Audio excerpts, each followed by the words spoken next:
Hola, bienvenidos una vez más a Abandonar toda esperanza, a la columna semanal.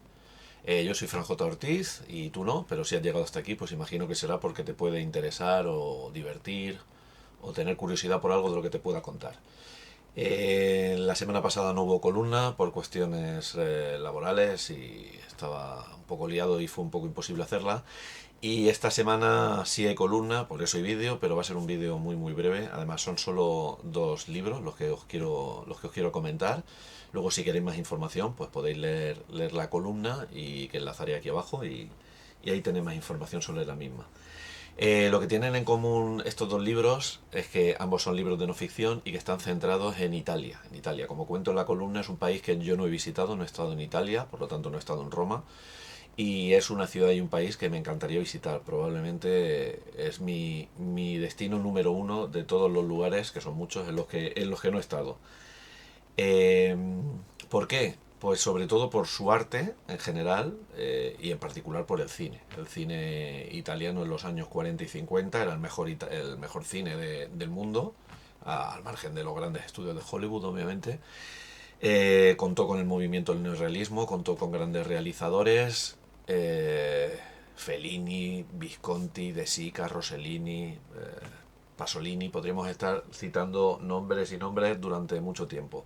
Luego en los años 60, 70 e incluso 80, eh, el cine de género, la comedia italiana, el spaghetti western, el cine de terror, el giallo, etcétera, pues hicieron que fuera también uno de los cines más interesantes de todo el mundo, una de las cinematografías más curiosas y más exitosas en todo el planeta. Pero luego, obviamente, si hablamos de arte en general, pues el arte clásico, el arte pictórico, la pintura, la escultura, la arquitectura de Italia y en general y particularmente de Roma y de Florencia muy especialmente, incluso Venecia también, Milán, Nápoles, pues es la cuna del arte. El Renacimiento, el Barroco, digamos, se formaron allí.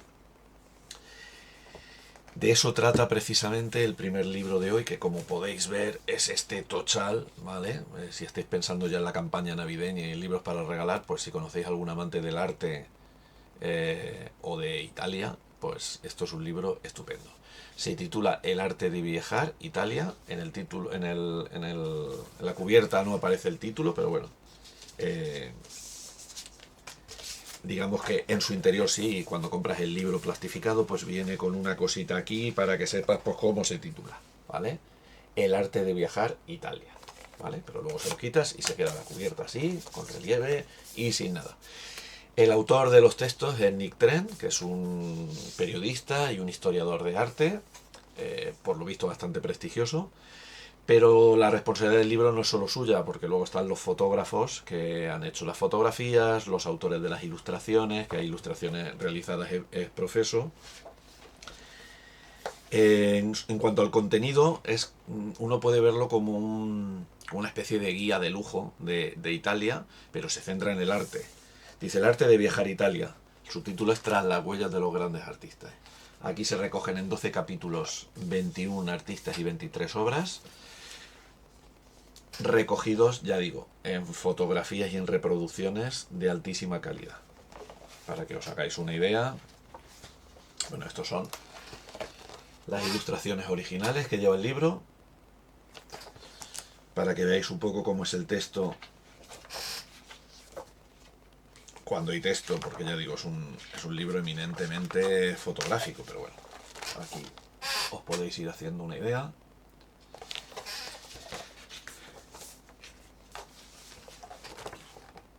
Más, ¿vale? ¿Qué artistas encontráis aquí? Pues Giotto, Canaletto, Caravaggio, Da Vinci, Miguel Ángel, Rafael, Tiziano. ¿Vale? El libro es una preciosidad. Últimamente he hablado, por cuestiones ahora que no vienen al caso, he hablado de libros de arte, varios. Y por supuesto, siempre que se habla de arte, pues Roma, Florencia, pues son dos lugares que tienen una presencia muy relevante. Me acabo de dar cuenta que no estaba previsto, pero llevo una camiseta muy italiana. Suspiria, del maestro Argento. Y bueno, pues, ¿qué deciros de esta maravilla? Es que es para recrearse en cada página. Y ya digo, no solo las pinturas, sino las fotografías son preciosas. Hay fotografías, pinturas, mapas, por igual. Y bueno, pues eso, un libro que nos enseña todo lo que nos perdemos, todo lo que no perdemos, los que no hemos estado allí. Pues si te interesa el arte, pues creo que es un destino que no se puede obviar. Y luego un libro un poco más de andar por casa, no sé, este Tochal, que por cierto edita Blume, ¿vale? Editorial de la que he hablado ya varias veces porque está especializada en libros de arte, en libros objetos, etcétera. Tenemos esta Guía Literaria de Roma. Guía Literaria de Roma, editada por Ático de los Libros. Es una antología de textos comentados. El responsable es Joan Eloy Roca, que ya se había encargado de una anterior guía literaria de Londres, de la que no puedo hablar porque no lo he leído. Pero este volumen centrado en Roma, el subtítulo es Los lugares imprescindibles de la ciudad eterna vistos por los genios de la literatura. Es una antología puede verse como una guía de viajes, pero también pues como una antología literaria, ¿de acuerdo? Si atendemos al índice, los autores, y pues el más antiguo sería Estrabón, ¿vale? Que es un geógrafo griego del siglo I después de Cristo.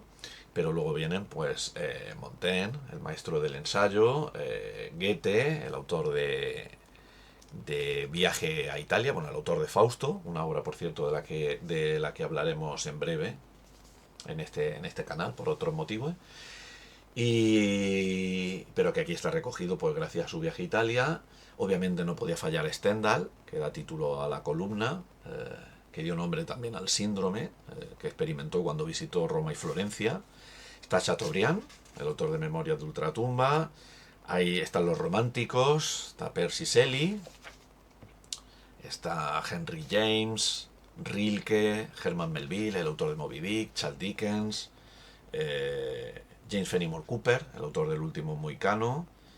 Y no los voy a mencionar todos, pero ya creo que los tenéis casi todos. Hay también un español, Pedro Antonio de Alarcón, el autor del Sombrero de Tres Picos. Y bueno, son textos sobre Roma.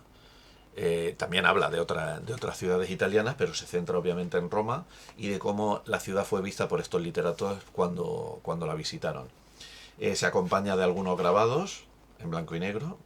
Estamos hablando no de un libro objeto como el anterior, sino de un libro en edición más convencional, pero donde el peso recae pues en el texto. Los grabados son del maestro Veronesi, de Rossini y de digo un tal porque yo no lo conocía, o si lo conocía lo había olvidado, Giuseppe Bassi. Giuseppe Bassi, Luigi Rossini y el gran Piranesi. Pues eso, Guía Literaria de Roma, editado, prologado y antologado por Joan Eloy Roca, editado por Ático de los Libros, y El arte de viajar a Italia, con textos de Nick Trent, editado por Blume. Dos libros excepcionales para conocer Roma en particular e Italia en general, su arte y cómo fue vista por grandes escritores de todos los tiempos, desde el siglo I a modo de prólogo, pues hasta el siglo XX, hasta el siglo pasado. Y estas son las dos recomendaciones de esta semana. Podéis leer la columna si queréis más información, como decía al principio, y poco más. Agradeceros muchísimo la visita, agradeceros el like, las suscripciones y los comentarios sobre todo. Me encanta que comentéis y que podamos dialogar o departir, aunque sea en diferido. Y nada, pues eso es todo. Muchas gracias. La semana que viene nos volvemos a ver, si nada lo impide, con una columna dedicada a cómics, una vez más. Y porque la cuestión es ir un poco alternando libros, cómics y ocasionalmente películas, etcétera. Y eso es todo. Muchas gracias por estar ahí y nos seguimos viendo.